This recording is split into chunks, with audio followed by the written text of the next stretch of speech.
நாச்சியால் பாட்டியோட ஆட்டத்தை பார்க்கறதுக்கு யாரெல்லாம் ஆர்வமா இருக்கீங்களோ அவங்களாம் நம்ம வீடியோ லைக் பண்ணிக்கோங்க. ஆமாங்க, இப்ப நாச்சியால் பாட்டி வீட்டுக்கு வந்துட்டாங்க. இதுக்கப்புறம் என்ன அதிரடி அப்படின்னு சொல்லலாம். விஜயா ஒவ்வொரு நிமிஷமும் பாத்தீங்கன்னா முள்ளு மேல நடக்கிற மாதிரியே இருக்கும் அவங்களுக்கு. ஏன்னா விஜயா ஏதாவது ஒரு சின்ன தப்பு பண்ணாலும் பாட்டி உடனே கண்டிப்பாங்க. இப்ப எப்படி மீனாவை கொடுமைப்படுத்துறாங்களோ அதே மாதிரிதான் பாட்டியும் விஜயாவை பாடாப்படுத்துவாங்க. ஆனா அவங்க எதற்காக பண்றாங்க அப்படின்னா, நீ 3 பேரும் ஒண்ணு போல பாரு, நீ பண்றது தப்பு அப்படின்னு சொல்லி புரிய வைக்கணும் அப்படின்றதுக்காக தான் அவங்க இந்த விஷயங்கள்லாம் பண்ணுவாங்க. அவங்க என்ன பண்ணாலும் விஜயா புரிஞ்சுக்க போறது கிடையாது அப்படின்றது நமக்கு நல்லா தெரியும். கூடிய சீக்கிரமே பாத்தீங்கன்னா பாட்டிக்கும் நல்லாவே தெரிய போகுது. லாஸ்ட் எபிசோட்ல நடந்த முக்கியமான ஒரு சம்பவம் இருக்குது. என்ன அப்படின்னு பாத்தீங்கன்னா, முத்து மீனாவோட அம்மா வீட்டுக்கு போயிருக்காங்க. அப்ப மீனாவோட அம்மா வந்து முத்துவுக்கு ஒரு ட்ரெஸ் எடுத்து கொடுத்தாங்க. அதை போட்டுட்டு தான் அவரும் வந்திருக்கிறாரு. இப்போ வீட்டுக்கு வந்துட்டாங்க. வீட்டுல வந்து ட்ரெஸ் நல்லா இருக்குது, சூப்பரா இருக்குது அப்படின்ற மாதிரி சொல்லிக்கிட்டு இருக்கும்போது அவங்க அம்மா சொல்லிடுறாங்க, சத்யா தான்ப்பா நல்ல கடையா ஏறி இறங்கி வாங்கிட்டு வந்தான் அப்படின்ற மாதிரி ஒரு வார்த்தையை விட்டுறாங்க. முத்துவுக்கு ஒரு நிமிஷம் சர்ன்னு கோவம் மண்டைக்கு ஏறிடுது அப்படின்னு சொல்லலாம்.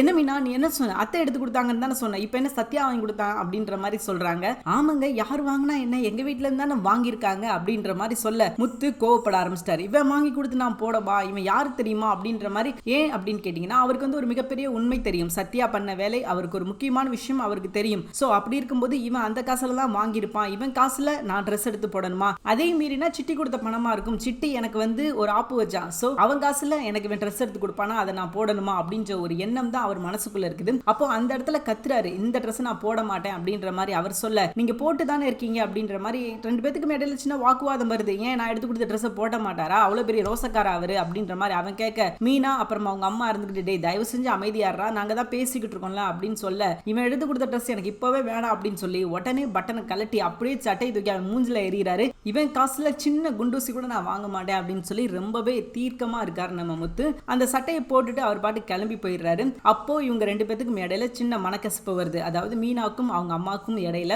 ஏமா நீ சொன்ன, அவருக்கு தான் இவனை பார்த்தாலே ஆகாது, இவன் சிட்டி கூட சுத்துறான், அதை வந்து அவருக்கு பிடிக்கல அப்படின்னு சொல்லி நான் சொல்லிட்டேன்ல, அப்புறம் எதுக்கு இவன் எடுத்து கொடுத்த சட்டை அப்படின்னு சொல்லி நீ சொல்ற அப்படின்ற மாதிரி மீனாவோட அம்மா கிட்ட மீனா சொல்றாங்க. ஆனா என்ன இருந்தாலும் பாத்தீங்கன்னா, இவனோட பத்தின உண்மைகளை சொன்னாதான் அவங்களுக்கும் தெரியும் இப்ப இவ்வளவு பெரிய வேலை பார்த்திருக்கான் அப்படின்றப்ப முத்து அந்த விஷயத்த போட்டு உடைச்சா மட்டும்தான் உண்மை என்ன அப்படின்னு சொல்லி தெரிய வரும். முத்து வந்து நான் எந்த விஷயத்தையும் சொல்ல மாட்டேன், அவனை பத்தி உண்மைகளை நான் எதுவுமே வெளியே போட்டு உடைக்க மாட்டேன், ஆனாலும் நான் அவனுக்கு நல்ல விஷயங்கள் தான் பண்ணுவேன் அப்படின்னு பண்ணிக்கிட்டு இருக்கிற வரைக்கும் அவனும் அடங்க மாட்டான். அவன் திருந்துறதுக்கு வாய்ப்பே கிடையாது அப்படின்னு சொல்லணும். இப்படி இடம் கொடுத்தா அவன் திருந்துவானா? நல்லா கேட்டீங்கன்னா கண்டிப்பா அவன் திருந்துறதுக்கான வாய்ப்பே கிடையாது. அப்பவே அவனை பத்தின உண்மைகள் உடைச்சா கண்டிப்பா அவன் இந்த ஆட்டம் போட மாட்டான். சோ அவங்களுக்கும் அவனை பத்தின உண்மை தெரியும். மேல நம்ம வச்சிருக்கிற நம்பிக்கை பொய் அப்படின்றது எனக்கே ஒரு நாள் யார் மூலமா தெரிய வர போற விஷயம் தான், அவன் யோக்கியம் கிடையாது அப்படின்னு சொல்லி அந்த விஷயம் முத்து மூலியமா தெரிய வந்துச்சுனாலே இவங்களுக்கு ரொம்பவே சந்தோஷம் தான். ஏன் அப்படின்னா, அவர் நல்ல விஷயத்துக்காக தான் இவனை போட்டு அடிச்சிருக்காரு, இவனுக்கு இப்படி பனிஷ்மெண்ட் கொடுத்திருக்காரு அப்படின்னா ஒரு நல்ல நோக்கத்தோட தான் அவர் பண்ணிருக்காரு அப்படின்றத அவங்க வீட்டுல உள்ள எல்லாருமே புரிஞ்சுக்கிடுவாங்க. ஆனா தன்னை பத்தின விஷயங்கள், தன்னை பத்தின அக்கறை எதுவுமே இல்லாம தான் முத்து அந்த ஒரு விஷயத்த மறைச்சிக்கிட்டு இருக்காரு. கூடிய சீக்கிரம் ஒரு நாள் அந்த உண்மை வெளியே வரதான் போகுது. அது எப்ப அப்படின்றத நம்ம பொறுத்திருந்து பார்ப்போம். தேங்க்யூ ஃபார் வாட்சிங். வீடியோ உங்களுக்கு பிடிச்சிருந்துச்சுன்னா மறக்காம லைக் பண்ணுங்க. நம்ம சேனலை நீங்க இன்னும் சப்ஸ்கிரைப் பண்ணலையா, மறக்காம சப்ஸ்கிரைப் பண்ணுங்க. கூடவே பக்கத்துல இருக்கிற பெல் ஐகானை கிளிக் பண்ணிக்கோங்க. தேங்க்யூ.